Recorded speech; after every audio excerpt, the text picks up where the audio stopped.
FIR की झड़ी लग जाती है। क्या विडंबना है। आखिर हम क्या कहते हैं? हम तो वही कहते हैं जो भारतीय संविधान कहता है। अनुच्छेद 14 में सब क्लास में स्पष्ट है कि वर्ण, धर्म, वर्ण, जाति, लिंग, जन्म स्थान के आधार पर किसी के साथ कोई भेदभाव नहीं किया जा सकता। अगर भेदभाव नहीं किया जा सकता तो सत्ता में बैठे हुए लोग आज खुल्ला हमारे साथ सतला व्यवहार क्यों कर रहे हैं? भारतीय संविधान द्वारा दिया गया अधिकार छीनने का पाप क्यों कर रहे हैं? आरक्षण खत्म क्यों कर रहे हैं? संविधान को निष्प्रभावित क्यों कर रहे हैं? लोकतंत्र को खत्म करने का दुस्साहस क्यों कर रहे हैं? और यही नहीं, ये तो देश को बेचने का भी पाप कर रहे हैं। साथियों, आज सही मायने में जब से डबल इंजन की सरकार वाले आए हैं, सरकारी नौकरियां गायब हो गई। आज देश के नौजवान बेरोजगारी का दंड झेल रहे हैं। करोड़ों करोड़ों नौजवानों को आज बेरोजगारी का सामना करना पड़ रहा है। उनके सामने रोटी का संकट है, उनके सामने पेट की रोटी की भूख है। अभी पार्लियामेंट में जो घटनाक्रम घटित हुई वो भाजपा के सांसद के पर्ची पर ही उनकी प्रवेश हुई थी, लेकिन उसके बावजूद भी उन लड़कों ने जो भी किया सदन के अंदर और बाहर, ये हो सकता है तरीका उनका गैर कानूनी रहा हो, अलोकतांत्रिक रहा हो, संविधान की मर्यादा के विपरीत रहा हो, लेकिन जो बात उभर के आई है उसके आगे भी कहीं न कहीं बेरोजगारी रही है, उनके पेट की भूख रही है, वो रोटी की तड़पन रही है, जो पार्लियामेंट ने इस तरह से करने के लिए उनको मजबूर किया है। और इसीलिए मैं कहना चाहता हूं, आज ये हकीकत है कि आज देश का करोड़ों नौजवान बेरोजगारी के नाते दुखी है, पीड़ित है, रोटी की भूख से बिलबिला रहा है। मरता क्या न करता, जब आदमी रोटी के लिए अंतिम सांसें लेता रहता है तो उसे कानून नहीं दिखाई पड़ता है, उसे आदर्श नहीं दिखाई पड़ता है। और इसीलिए मैं कहना चाहता हूं साथियों, आज ये तस्वीर है पूरे देश की। आज जिन विभागों में नौजवानों को सरकारी नौकरियां मिलनी चाहिए, जिन विभागों में नौजवानों को सरकारी नौकरी मिलने की उम्मीदें थी कि आज नहीं तो कल यहां हमें सरकारी नौकरी मिल सकती है, उन विभागों को यह सरकार बेचने का पाप कर रही है। देश के सारे बंदरगाह बेच दिए गए, एयरपोर्ट बेच दिया गया, एयर इंडिया बेच दिया गया, सारे रेलवे स्टेशन बेच दिए गए, कई दर्जन ट्रेन अपने चहेतों को दे दिया गया। एलआईसी जैसी बड़ी संस्था जिसमें लाखों लाख लोग काम करते हैं, उसको भी अदानी के हवाले कर दिया गया। क्यों? क्या रिश्ता है देश के सत्ता सीट पर बैठे हुए लोगों का और अदानी का, अंबानी का क्या रिश्ता है? मैं कहना चाहता हूं, क्या करोड़ों करोड़ों नौजवानों की भूख, उनकी बेरोजगारी अदानी और अंबानी के सामने क्या कोई महत्व नहीं रखती क्या? यही नहीं, अभी हमारे कुछ बच्चा साथी कह रहे थे तो सरकारी विभाग न रहेगा बांस न बजेगी बांसुरी, न रहेगा बांस न बजेगी बांसुरी, न रहेगा सरकारी विभाग, न मिलेगी नौजवानों को सरकारी नौकरी। इसलिए इसी तक पर इन्होंने तो अभी बेचने का नमूना पेश किया है। अगर ये ज्यादा दिन तक रह गए तो बारी बारी सभी विभाग उद्योगपतियों के हवाले हो जाएंगे। हमेशा हमेशा नौजवान हाथ मलता रह जाएगा, सरकारी नौकरी कभी नसीब होने वाली नहीं रहेगी। इससे सावधान हो जाना।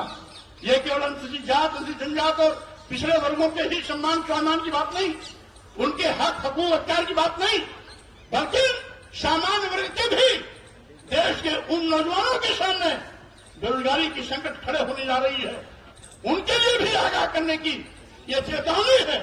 जो कुछ भी हो रहा है, समय रहते देश का नौजवान नहीं जगेगा तो स्वाभाविक रूप से खामियाजा उसका कल आने वाले दिनों में इन नौजवानों को भी उठाना पड़ेगा। मैं कहना चाहता हूं, किसानों की दुहाई देने वाले, किसानों को दोगुना लाभ देने का वादा करने वाले लोग किसानों को दोगुना लाभ प्राप्त नहीं दिला पाए। अलबत्ते जब जब किसानों के खेत में उत्पाद पैदा होता है तो क्या सरकारी कार्यक्रम नदारद हो जाते हैं। किसानों को अपना उपज बिचौलियों के माध्यम से बेचना पड़ता है।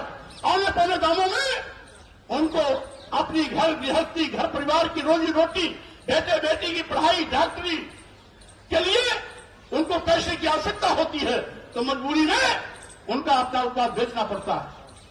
आज उत्तर प्रदेश व देश बड़े पैमाने पर अराजकता का माहौल है। किसान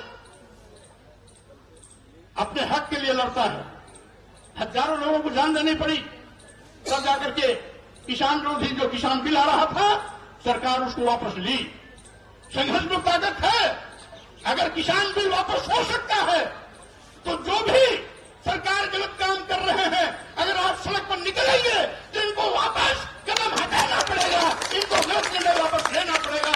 यह किसानों ने साबित कर दिया कि जो लोकतंत्र में सबसे बड़ी ताकत है हमारा संघ हमारा संगठन हमारी भीड़, ये लोग की भीड़ लोकतंत्र की जो भीड़ है इसमें बड़ी ताकत है। इसमें बड़ी ताकत है। भारतीय संविधान के माध्यम से जो लोकतंत्र को बाबा साहब डॉक्टर अम्बेडकर ने हमारी व्यवस्था के रूप में हमें दिया है वो हमारी ताकत है। उस ताकत का इस्तेमाल समय समय पर हमें करने के लिए तैयार रहना चाहिए। स्वाभाविक रूप से जुल्म जाति अत्याचार वही होता है जहां जुल्म जाति अत्याचार करने वाले लोग होते हैं। जुल्म जाति अत्याचार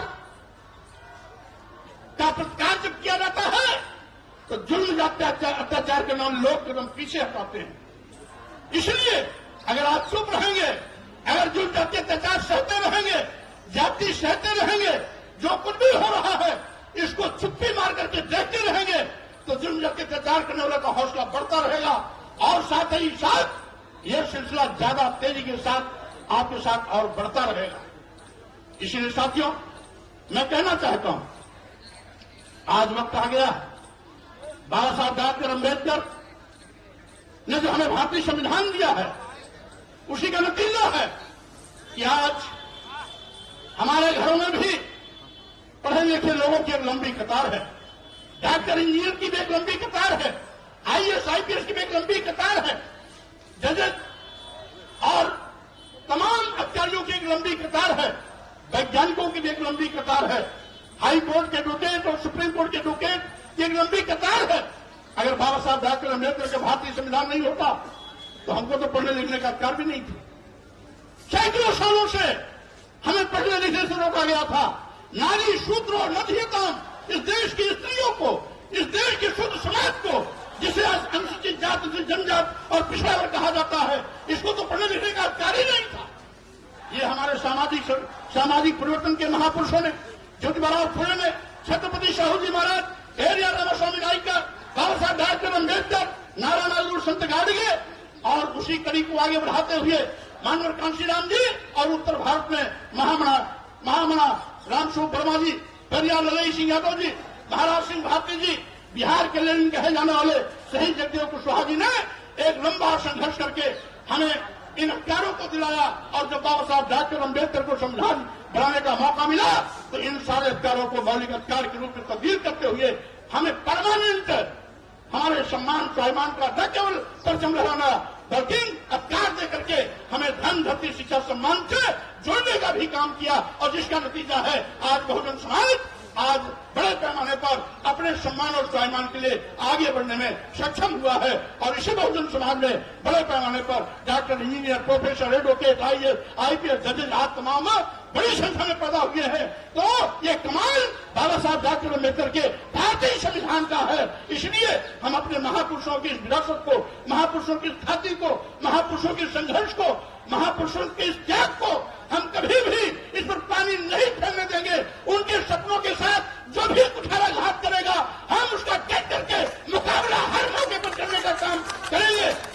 हम ऐसे मौके पर धन्यवाद देना चाहते हैं भाई राजन गौतम जी को, जिन्होंने मिशन जय भीम के माध्यम से लगातार इस अभियान को आगे बढ़ाने का काम कर रहे हैं।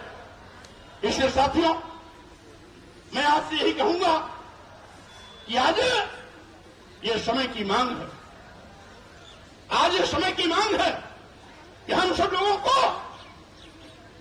अपने सम्मान, स्वाभिमान, हक, हकूक, अधिकार, आरक्षण, संविधान, लोकतंत्र और देश को बचाने के लिए मजबूती के साथ आगे आना पड़ेगा।